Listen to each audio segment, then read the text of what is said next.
Hey everyone, welcome back. I just wanted to make a real quick video, sort of an update video. A while back when I ended up picking up a 2014 KX450F, I decided to make her mine. I went ahead and put some new white plastics on it. And at that time, I had a couple ideas on some graphics that I wanted to do. And today I just want to give you an update on what I decided to go with. Now, as you can see, I definitely took some cues from a well-known Australian graphics manufacturer.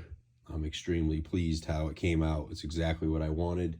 Let me know down in the comments what you think of it. Also, let me know what you like to do with your bikes. Are you the kind of person that likes a factory looking bike? Do you like simplistic or minimalistic with no stickers? Or are you the kind of person that just plasters stickers all over the place on the bike?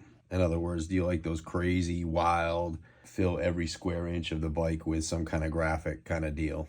All right, that's it for this one. Thanks for watching. Thanks for your feedback. We got lots of cool stuff coming out here in the future, so stay tuned and we'll see you shortly.